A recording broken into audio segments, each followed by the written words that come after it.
exceptional experience. It's a lot of work. It's definitely not all battle. It's something that's very much worth doing.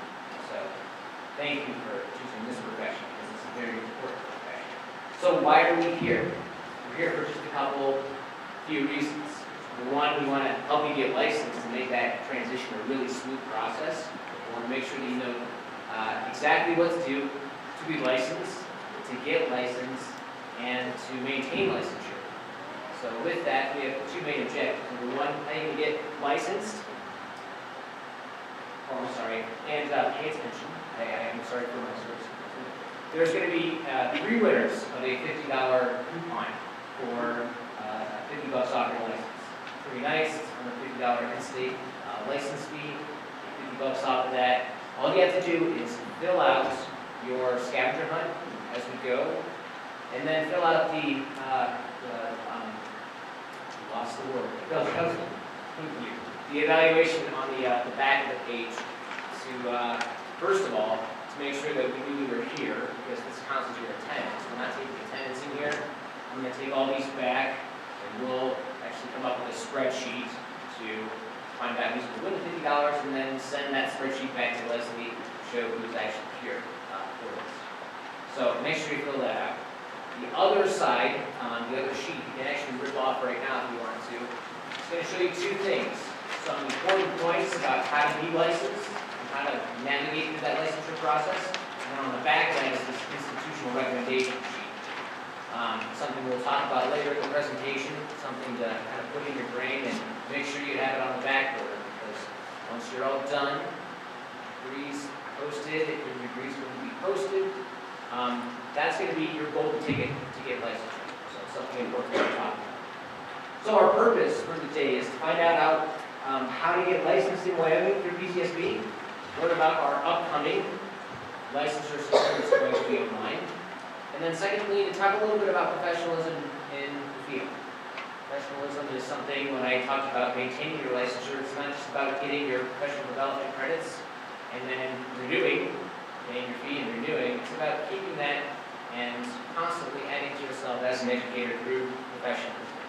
So to get started off, I'm going to send things over to Andrea. She's going to talk to you a little bit about the online licensure system and then the startings of how to apply for licensure.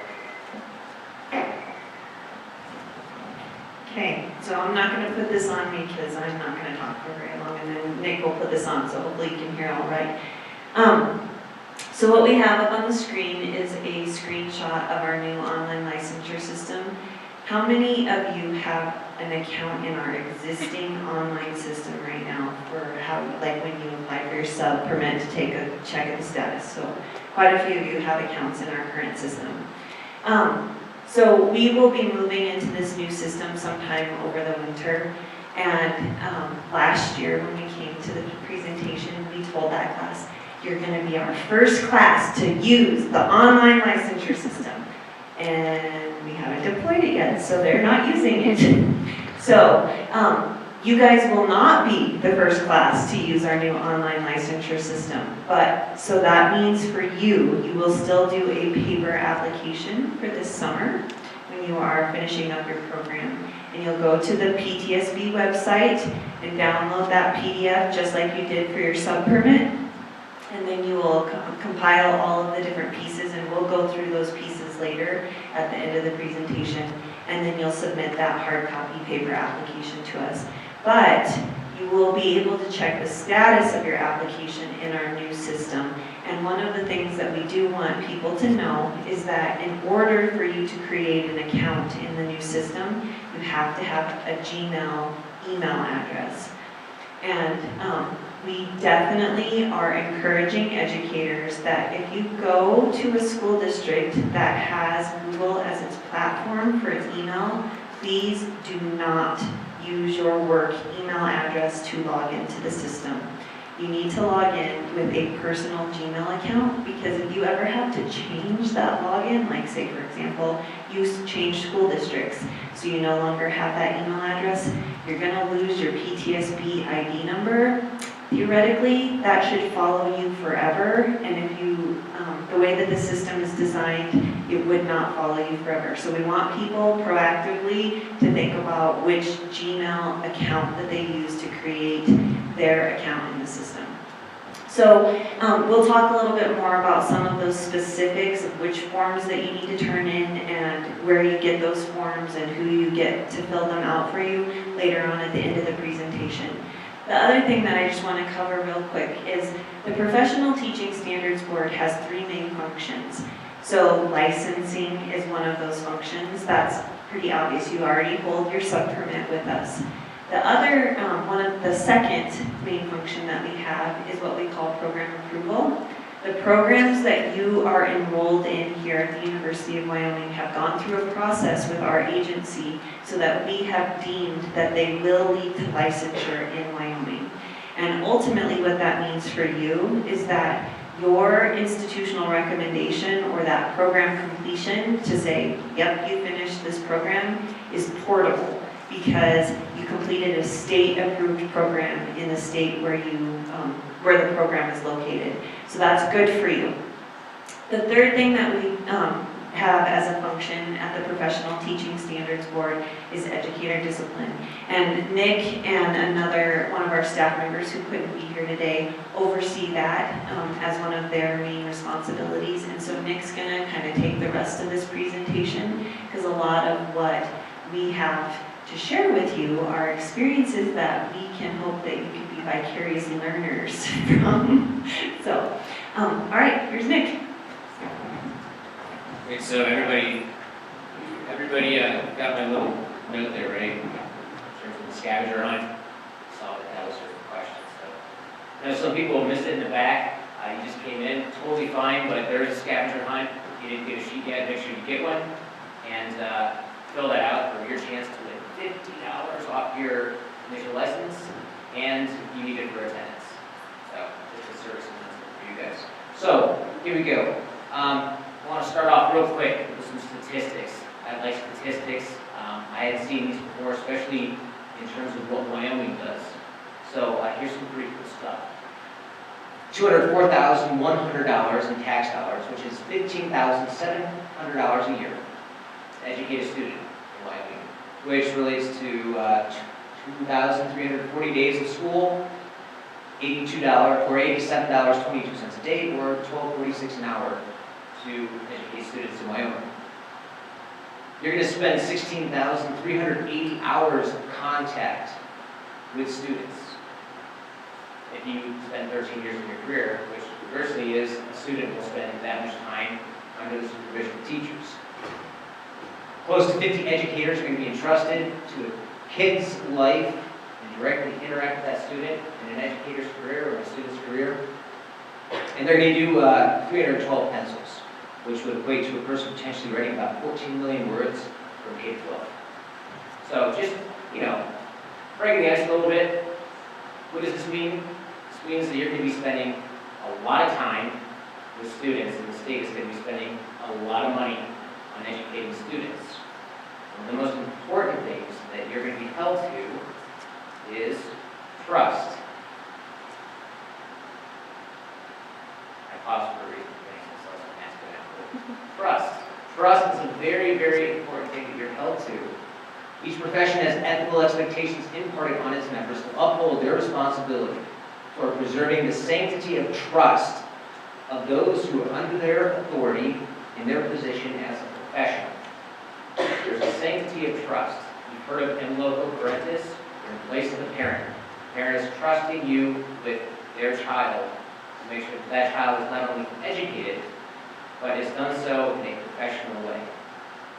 So, to preface all this, I want to make sure that, we're not here to scare you at all. In fact, anything but. I think one of the scary things is not knowing how to act as a professional. A lot of times in teaching, sometimes we shoot it from our hip, make a decision, and decide if it was professional or not professional after there's a consequence or after there's been no consequence, right? So what we're talking about here is preventative things.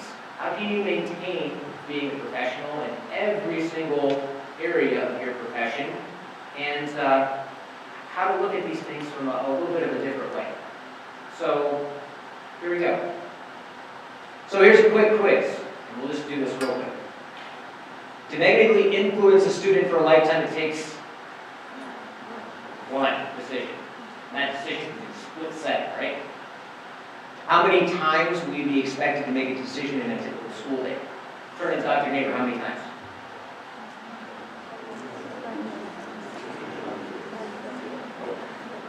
All right, how many people said 10, 20, 50, 100, 200?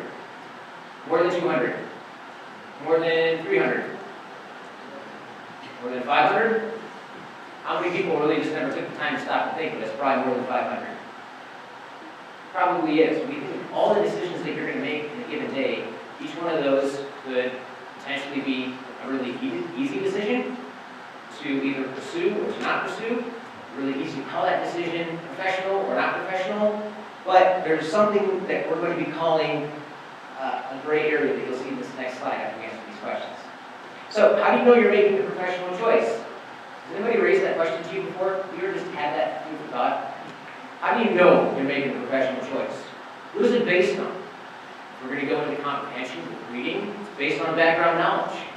You gained a lot of background knowledge in your last 3.5 years as a university student, maybe more. Are you relying upon that? Are you relying upon your family to tell you what the professional choice is? Are you relying upon your mentor teachers to help you understand that? Or are you relying upon maybe an ethical guide, code of conduct? What will you do if you find out you haven't made a professional choice? Tell your principal? Principal might fire you. Probably don't want to do that. Maybe I should tell somebody else. What if I really need to tell somebody else, but there's nobody I trust? So we get into some ethical dilemmas with that. And then, how do you know you're making that professional choice? How do you know you're sure? So again, as we go through this in professionalism and education, we're going to be talking about something like this. We're going to be talking about an allegory, about decisions that you're going to make as a teacher. And just as every teacher, you're going to have to be supplied with pencils, paper, smartboard maybe if you're lucky, or as this guy, is a camera. He's going to have some gear as well in order to make sure that he's safe in his environment. You can see his gear, he's got his tent, his hat, sleeping bag, but what happens in his campsite or your classroom when the unexpected happens? And what happens when you realize that the tools you need are just out of reach? How do you respond to that situation? You know, these decisions and situations don't happen every single day in the classroom, but sometimes they happen. So what do you do when they do? Again, that's what we're here to talk about today.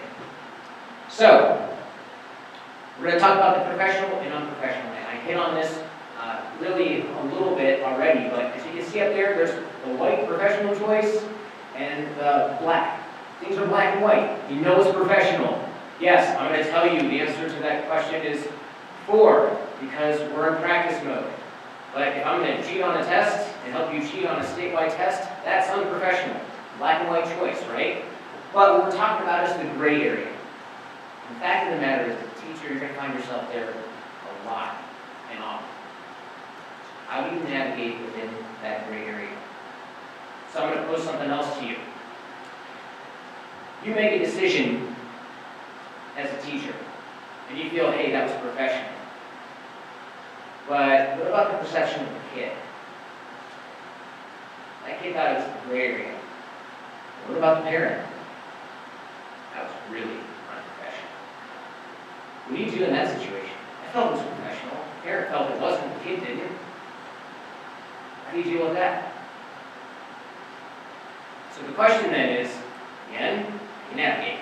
We're going to get to that here. What we're talking about in the gray area is something called the slippery slope. And this is a cartoon that I think is kind of a cute way to explain the slippery slope. You know, the kid's sitting there crawling, thinking, and the kids in the background, don't walk, you're going to be forced to do chores. Well, it's the same thing with the slippery slope. Sometimes when you're an educator, you make decisions and you operate in that gray area, it starts to get deeper down towards that unprofessional character. Sometimes you'll find yourself slipping into a non-professional choice without even knowing it. I can give you an anecdote where there's this teacher in since I'm in the position I am with discipline, there's a teacher talking about how she ended up sleeping with a student. I remember her face was blacked out, of course, but she was saying, I just didn't even realize what I did. I don't even know exactly how I got to this point. And I think that proves the point right there. You just sometimes know how to operate in that gray area to make sure that you're vigilant and making sure that you're thinking about what you're doing, constantly monitoring yourself as a professional, and then holding your peers to that same level of professionalism. So that slippery slope talks about when teachers can do. So when you think about things, typically people tell you what to do and what not to do. And that's something in the profession we call a conduct plan. I can tell you what codes of conduct to follow or what actions to follow and stuff to not do, right? When we talk about professional ethics, we're talking about posing a question. Not what to do and what not to do. It's what if I were to do this? What potentially could happen? It's a completely different frame of mind. When you hit a conduct, you're like, no, not going to do it. Or yes, I'm allowed to do this. When you hit an ethical situation, you're going to have to think through that. Completely different way of attacking the situation. And the idea here is to help you think, kind of consider these things. So here's a little quote. Self-reflection is a humbling process for an educator. You guys are in education. One of the biggest things that we know as educators is when does most of the learning happen? Typically during feedback or reflection time. Well, when you learn most as a teacher, typically feedback or reflection from your principal. You learn what you're doing well and what you're doing work. It's the same kind of thing. So self-reflection, it's a humbling process. But it's essential to think about why you think, say, and do certain things. And then the extra call to action there is to better yourself because of it. In the education world, we're all continual learners, right? So we hold our students to that as a professional. We hold ourselves to that as well. It's a continual process of reflective teaching, reflective thinking, reflective lesson giving, and all of those things build our background up so that we're better, have a better capacity to teach more and more throughout our career. That's why there's veteran teachers. Been there, done that, been through that situation, know exactly how to react to it, as I've already thought about. So, what are some of the typical things that go wrong in a educator's career? Well, I'll tell you what, we're not here to just talk about the obvious one, which is sex. Sex with students, it makes the headlines. If something like that happens, the newspapers are all about it because it makes really bad news, which has this really awful paradox that makes it great news. We're not here to do that. We're not here to discipline people just for sex or shame them or do anything like that, or scare you about these things. What we're doing is we're telling you that it actually exists. So what you see up here is a national report, federal study done, 2003 I think it was, that was talking that the 7% of students in this huge study felt that they were abused in some sexual manner in classrooms. 7% of the entire nation. And then when you consider related services and you talk about verbal harassment, that jumps up to 10%. That was 2003. So we're thinking that 1 in 10 students are going to be subject to this across the United States. That's a pretty staggering statistic. So what did this study find? It found that we need to make sure that we are in the preventative mode. What can we do to prevent this? And really that's kind of why we're here today. It's to even talk about professionalism, but more so it's about preventing it from happening in the first place. So you can think about it, prevent it. So, this up here, and I created this slide because in what I do is in the discipline aspect of my job, I peruse a lot of other states and I go to conferences and think about how to prevent a lot of this stuff. This right here looks like it probably comes from a school district or a state department of education. Actually, it doesn't. It comes from a lawyer. There's a lawyer who's completely devoted himself to, when a teacher gets in trouble, call me and I'll help you try to either get out of it or navigate through the process of what you're going to have to do. Oftentimes teachers find themselves in kind of a precarious position because they think they're doing the right thing, but oftentimes they're not. Right up there, you can see this study done. It says 38% of cases involve social media. This is 38% of teacher disciplinary cases based on how many teacher cases were reported by the media. So it's basically a media outlet doing a media investigation of how many cases were presented. And then they found out that 38% were in the media. Now, the one thing that really caught my eye on this thing is this part right here. It says, according to Wyoming law, as long as the student is 16 or older and consents to a relationship, it's not a crime. That, my friends, is a myth. It is a crime. It is a minor. And not only that, where law stops, civil law stops, professional ethics happen with the professional teaching standards. We hold you to a standard of proper reading as a professional. And it's very important to consider, wow, they consented. Civilly, it's okay. But that's not ethically right. And we can hold that against you because we have jurisdiction over your license. And if we do, license people, educate people, or license people, approve those programs, and then discipline educators. Why do we discipline educators? Discipline educators? The reason is because we're trying to keep kids safe. That's the bottom line. Kids deserve ethical treatment by professionals, and that's why that aspect is part of our office. So, what are we getting at? There's a personal view, and there's a professional view. And those two things have to commingle. And that's an interesting kind of thing to think about. How do you carry yourself in the classroom? Hopefully it's professional. How many people have already visited their practicum assignment? Pretty much everybody. Spent a week there, right? So, what do you want to do? You want to create a pretty good first impression, right? We dress, we talk, because, whether you like it or not, you're going to be spending the next semester with that teacher. And that teacher's going to say, hey, you passed, or no, you don't.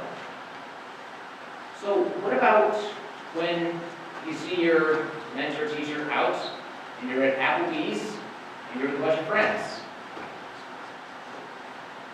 What do? Do you just act the same? Act normal? Hopefully, yeah. But what if you're with your friends, and your friends are having some not so necessarily good remarks, and maybe those friends you're associating yourself with are painting a different picture than that first impression that you set with your mentor teacher? Would that be a problem? I don't know about us with what we're doing, but potentially professionally for you. Do you want to preserve that perception that your mentor teacher has with you, or do you want to taint it?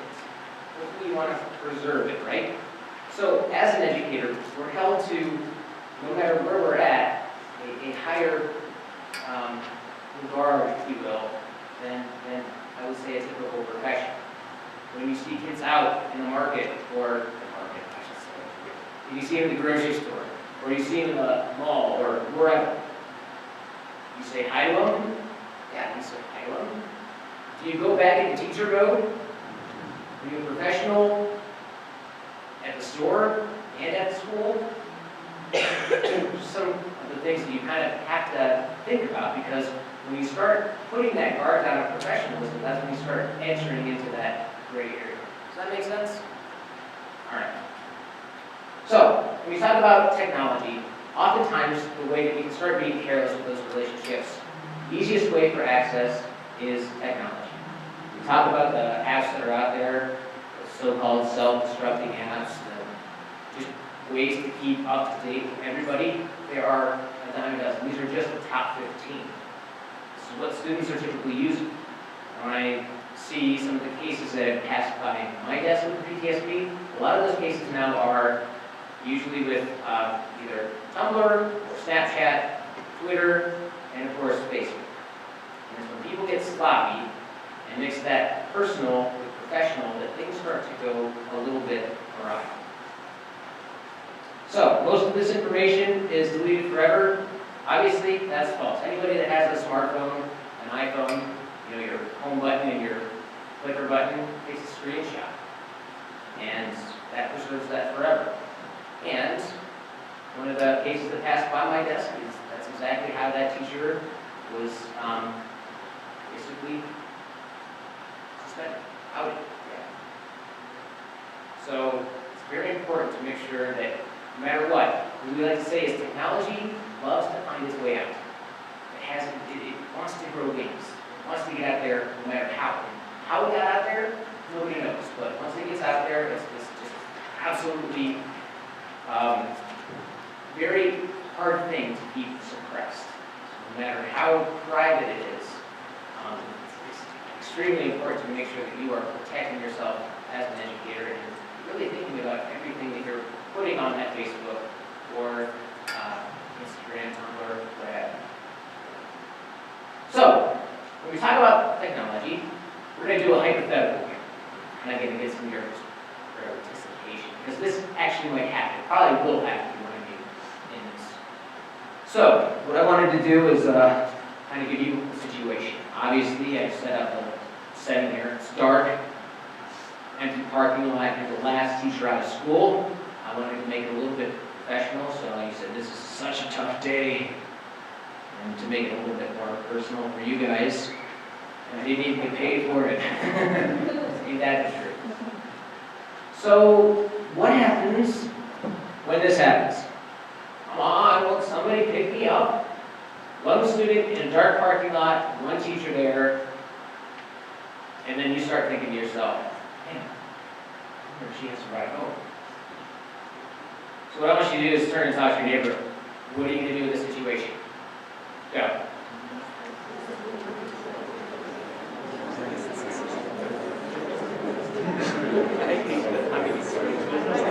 I understand the...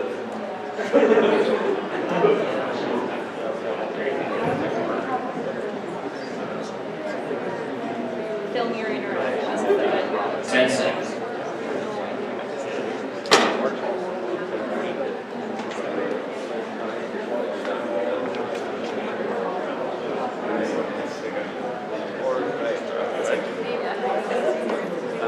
I've already got one.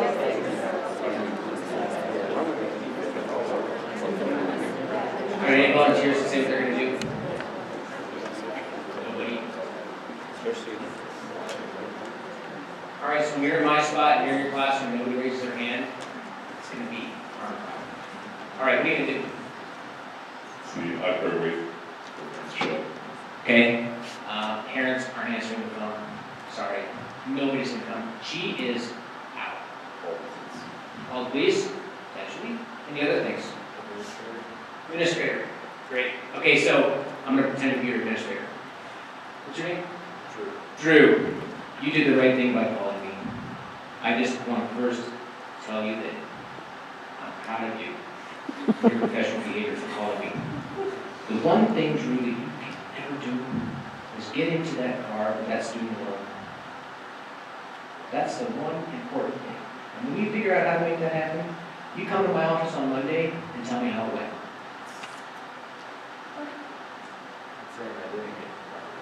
Okay. Well, what are you going to do now? Principal's not going to help you.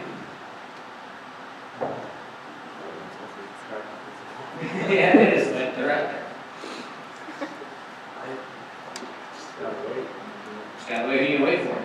Somebody said take a taxi, but I'm going to go up to Wyoming. Wyoming isn't a taxi. And they don't have Uber either. So you're really down and out. What are you going to do? Are you going to let this child parking lot alone? There's just no way you can't give her a ride or give me a ride. You can't do it. You can do it. Okay, so we're at catch-22, so you just say, hey, best of luck to you. And all of a sudden she's assaulted, front page news, and my teacher didn't even give me a ride home.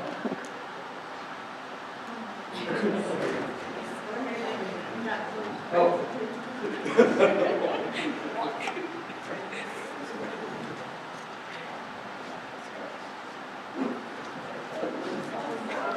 Don't fall.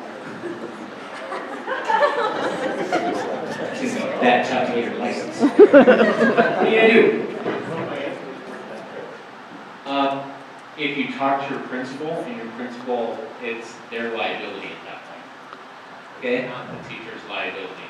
So you can say that to your principal, well, you're liable because now you know to come down here and drive with me to give this girl a ride. Well, I don't want to be in your principal's office in your next evaluation. That was great, I'm glad I came. Yeah, and of course I'm playing devil's advocate here, right? What do? Person that said call the police? Absolutely, call the police. Just don't get in there alone. Because what is that person going to do? Oh my gosh, Mr. Jones! Snap, picture, me alone in the car, drives me home at 11:30 at night. Isn't that hot? So what does hot mean? Doesn't matter what it means, because everybody else that got that text is going to make it mean whatever they want it to mean, right? So really, as we get into this ethical dilemma situation, it's about thinking about the potential consequences of your choice. What do you need to do? You need to do the professional thing. Not necessarily the thing that makes people think, oh, teachers are just great people, and they bend over backwards and make sure people are taken care of. And I did what I should do as a teacher, right? Well, what you really did, if you take that student home, is you put yourself in a really precarious position that might take days, weeks, months, or years to get out, especially when the allegation hits. Does that make sense? So again, that stop and think before you act is a really important part.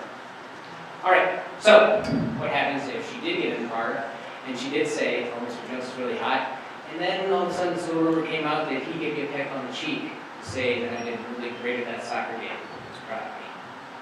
And you really didn't do that. What's going to happen? What's going to happen is we're going to launch an investigation. What we do is we follow our rules and regs, and then we take your license out of our filing system, and then start a legal filing system. What we'll do is we'll assign your case to an application review committee or an investigative committee that will start to give us direction on how to investigate. How do we do that? 1,000 different ways that we do that. But what they'll do is they'll come up with some solid findings. And those solid findings make us do something. We can do something as little as write you a letter to say, hey, it wasn't really the best choice, and we hope you make a better choice next time, and I've learned from the situation. Or we can ask you, because you made a not-so-ethical decision, to take a $300 ethics course. And once you do that, then we'll consider reinstating your license. Or, if it's serious enough, we can suspend you for a period of time, or we can revoke your license.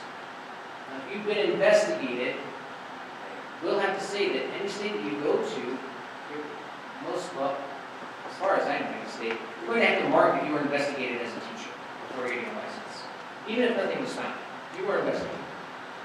If you're suspended, actions taken against you, we'll put you on a NASDAQ clearinghouse or a teacher. So we have some teachers that have been suspended or revoked. They go into this national clearinghouse so that any licensure agency across the United States, when they run your name for licensure, they'll see that you have been revoked or suspended or some kind of discipline was taken against your license. Again, it's not to scare you. I'm not here to scare you. I'm here to tell you kind of the potential things for your actions. As we just saw in that situation right there, there was a really clean way of taking care of that, and then there was a slightly more dangerous way of taking care of that. If you took that person home, there's the potential that nothing would come of it, right? Absolutely. But then there's the potential that something very large would come of that, right? So the idea is to take the risk factor away from it and always play it safe. So, any thoughts to this statistic? 1 in 6. 1 in 6 educators were reported to be cyberbullied by their students. So what I'm doing here is I'm turning it all around. So if you expose yourself to social media or put yourself out there on the internet through digital picture or words or whatever, what that means is you're allowing people to be able to respond to something. This is a pretty staggering statistic that 1 in 6 teachers are actually cyberbullied themselves. So we're not talking about students taking allegations or launching allegations against you. Now we're talking about you being bullied from your students. And that's not ethical either. So again, how do we prevent that? Hopefully you see this theme percolating through this presentation of prevention. So, the other 1 in 6 is the Cowboys in that game last Saturday. It was absolutely phenomenal. In fact, I heard it talked about today, and it was like a bowl game. It was like 4th and whatever. I mean, Nevada was the last play, and everyone was just jumping up and down. It was absolutely fantastic. I wanted to put that plug in there because I'm a diehard Cowboys fan, even when we were go Bucks. So, that's actually, Andrea said that's actually, and that's a really cheesy picture of us, but hopefully it rings true. We don't want to see you, because when we have to talk to you, it's usually not a happy day. And when it's not a happy day, it's because typically you've been shamed. Somebody's found out about it, and when I said it makes bad news, great news, they're going to allow you to see this. These are some examples from around the United States, and these are actually some Wyoming examples as well. So what we don't want is for you to go into that, find yourself on that slippery slope, and then in a position where you're unprofessional to the point where instead of humbling yourself, you're humbled by the media. And that's why I put this statement up here. Self-reflection is a humbling process for an educator. But I'm sure you probably want to humble yourself and not have somebody humiliate you. That makes more sense. So, ethics. It's not just about physical relationships. Although that takes the money when we talk about media and things like that. Ethics is more than just that. Ethics is about your relationship as educators to each other. Ethics is about making sure that you're using research-based lessons and practices as a teacher, and not just flying by the seat of your pants. Ethics is about using the paraprofessional for something that's you should be directing them to do for an educational outcome or goal. Not just, I'm tired of this kid, go take him down the hallway for a walk. So professional ethics is about professionalism not just in physical relationships and behaviors. It's about producing a product and ethically coming to an end, which is the public has to trust in you, educate their kid. And it costs a lot of money to do that. When we talk about ethics, it's way bigger an idea of holding yourself accountable and bettering yourself from the day, from the lesson, from the year as an educator to maintain that profession. So, the last part of that was be vigilant, don't let your guard down. And I think that's kind of the bringing it all together of what should you take, if there's one thing you should take from this professionalism, it's be vigilant. Always be thinking. Always be bouncing it off of somebody else. Bouncing it off of your code of conduct, your ethical expectations as a district, as a school, as a team. Is it right? Is it not right? The person that's doing the thinking is the person that's doing the learning. I've often heard that in education. So if you're thinking about your own career, how to be a professional, better yourself as an educator, you're doing the thinking, you're being vigilant. Being vigilant protects. So, just a couple things. Never give your personal number to a student or parent. If you've got to give a number to a parent, it should be your school number. And if you're a coach, your district probably should buy you a cell phone that's just the district cell phone, that's what you use. If you're going to do texting or anything like that, remember, I think I said it out there before, one of our board members, John Little, who's the superintendent of Laramie 1, said, if you're going to write an email or a text or anything, make sure that it can be read aloud during a board meeting with the superintendent present. If it passes that check, you're safe. With internet, make sure that you're always following your district protocols, and if anything happens, report it.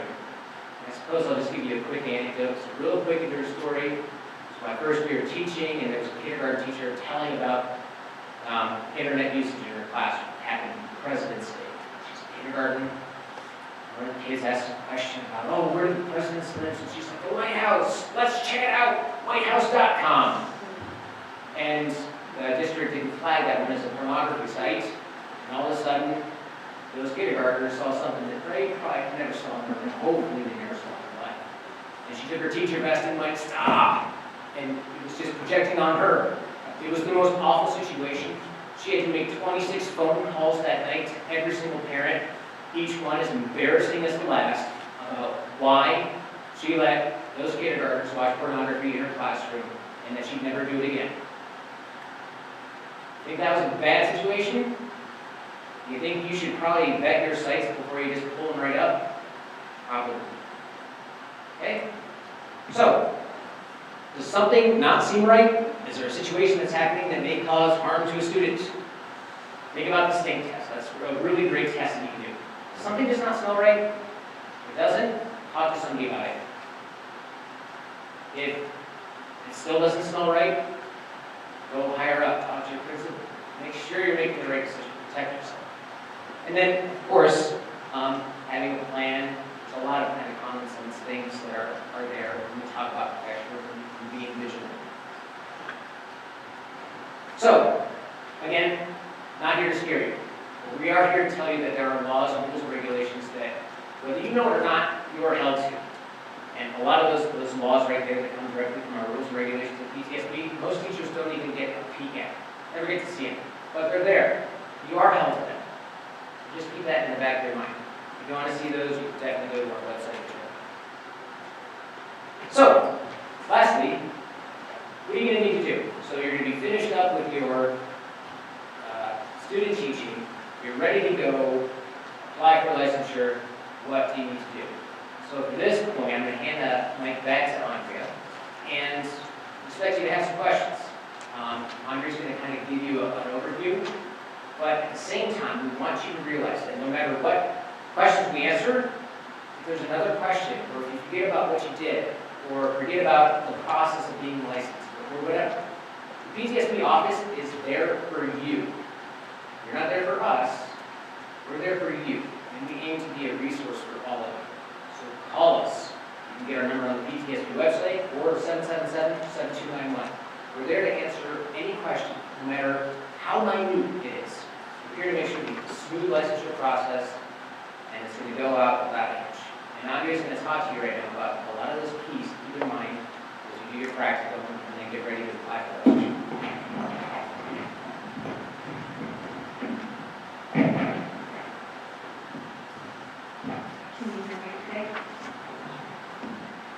Okay, so what we have up on the screen is actually also on the second page of your handout. And as Nick said at the beginning, you can go ahead and rip that second page off, because that's for you guys to keep. The first page, the first double-sided page is what you need to turn back into us, so that we can verify that you were here. And then if you answer all the questions correctly on the scavenger hunt, and you fill out the evaluation, then you'll be entered into the drawing for a $50 off coupon for your licensing. Woo! That's exciting, $50 when you haven't gotten your first paycheck as a teacher. It's a lot of money.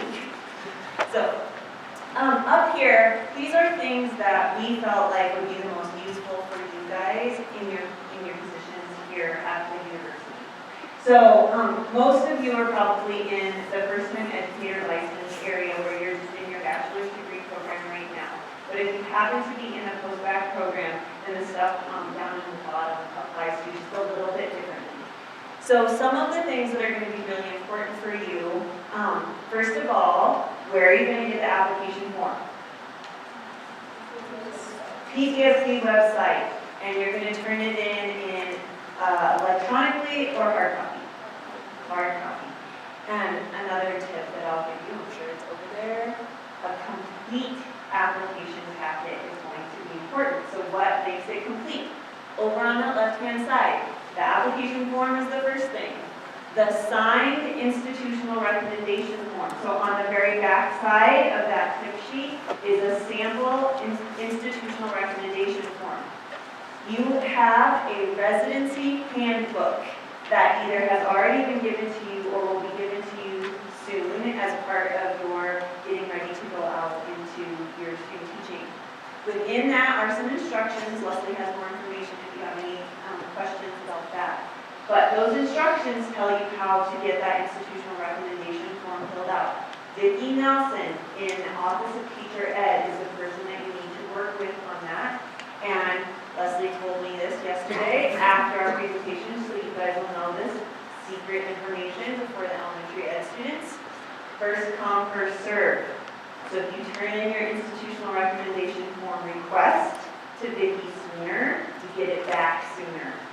So don't wait until after the semester is over. They really want you to get that turned into Vicki before you leave your residency site. So that institutional recommendation form is what we use to know which endorsement area to give you. And they have a form that you have to fill out online that tells them which areas that you think you should be getting, because they don't always know from the system, the data system that they use. It's not always obvious to them that you're also doing ESL or that you're also doing some other additional area. But that institutional recommendation form, when Vicki fills it out, she sends it back to you, not to PTSB. And then you're going to compile that with your final official transcript. If you are in the bachelor's level program, you have to have your degree posted on your transcript or we can't do anything with it. So make sure you wait to send it to us. And you kind of want to work with the registrar's office. Sometimes in the past, if you requested it, they sent it like the next day. And so you have to be monitoring when your degree gets posted. If you're not sure, then I would call the registrar's office and say, I need my degree posted on this before you send it to me. When should I request it? So that they're the ones telling you that. But make sure your degree is posted on there. If you're a post-bac student, you're not going to get a degree posted on there. So as soon as your last grade is posted, then your transcript can be printed. And they need to send that where? The PTSB to you. Right. So because we're in the process of moving into the online licensure system, we are hoping that we can eventually start taking electronic transcripts, but we're still not there yet. So just request a hard copy for your application. So a final official transcript of your bachelor's degree program, make sure your degree is posted all final grades. Institutional recommendation form. If your social studies, I heard the group over here, you have to have your praxis score. If you take praxis in Wyoming, your score is automatically sent to us. If you take it at a testing center outside of Wyoming, you need to make sure that you request your score be sent to PTSB. Anybody else though? I already talked to elementary students yesterday. You don't need a praxis score. So you're good. It's the institutional recommendation form, the final official transcript, and the application form, and of course your fee. The money part is really important for us. But what's not up there? Your fingerprints do not have to be redone for us. You're already licensed with your sub-permit, so as long as that's still active with us, we do not need new fingerprint cards. I don't want you to go and pay the $3 to get fingerprinted at the sheriff's department, and I don't want those cards to come to our office because we have to shred them in. The other thing that's not up there is the U.S. and Wyoming Constitution requirement. That's already been completed because you have a sub-permit with us. We would have been able to issue that to you if you hadn't already completed that requirement. So you never have to do that again. Application tips. So even right now, it's the 20th of October. We're still at about a 7 to 8 week processing time because one of our licensing specialists, we only have 3. She was on medical leave for 5 of the weeks during the 2 busiest months of the year for us, so we're still trying to get caught up from that. But if you get your application turned into us by the end of June, I would shoot for that. I know that's still kind of pushing Vicki a little bit on the institutional recommendations, but that really should be your goal. If you can get it to us pretty close to the end of June, then we'll probably have you licensed before the school year starts. Your school district really like that.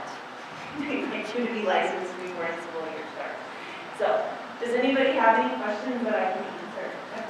So if we're supposed to provide our degree when it's posted, but the graduating score degree isn't posted, like how can we have studied in June if So so graduation usually, what is it this year, May 16th? So the registrar's office can usually get most of the degrees posted within a month of graduation. So the grades have to get posted in their first, right, and then they have to go through the degree audit process to make sure that you actually did finish everything that you needed to finish. And then the registrar's office automatically posts those degree numbers. I'm sure there's some form you have to fill out with the registrar's office to tell them that, yes, I intend to graduate this semester. But if you've done that before graduation, which you need to do, and I'm sure there's some deadline for that one too, March, probably when you're not here on campus, so be watching for that. But that's what the registrar's office. So then they'll be watching when your grades are posted, and they can say, oh, all these grades are posted, this degree can now be awarded, and there you go. So that should probably be by the middle of June, around that time. So then the question is, and this is a registrar's office question, do you request your transcript while you're waiting? Oh, there's no degree posted, and I still request it, or do you have to wait for the degree to get posted, and then you request the transcript? And that's really up to the registrar's office. Can I just add one more thing about that? So we don't actually provide the institutional recommendation to students until the degree has posted. So Vicki in the Office of Teacher Ed, about that time frame, is constantly checking the stack of institutional recommendation forms that she has to see if any of them, it's like this, right? To see if any of them have degrees that have been posted, and that's her job for the months of June and July and August, is getting all those institutional recommendations done. That's why it's pretty important to submit your IR form to Vicki early, because you'll be at like the top of the stack instead of the bottom of the stack. But then also we have to wait for the degree to get posted. Did I answer your question? Yeah. Any other questions? If you don't want to ask in the middle of this big public forum, that's all right.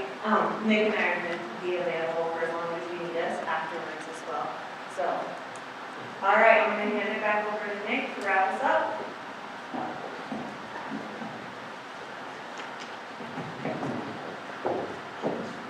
So we've done our set induction, we've done our plan and objectives, hopefully been done. So the wrap up and close, what do you take out of this?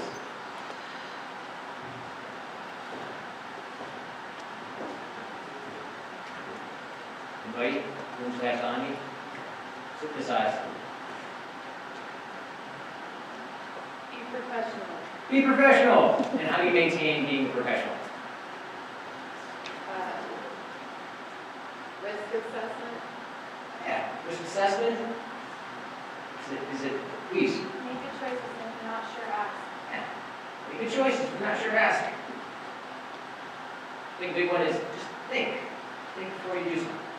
Again, that thinking portion is going to get you to be able to navigate that gray area you're going to find yourself in a lot, and keep you out of some situations that you might not want to get into in the first place.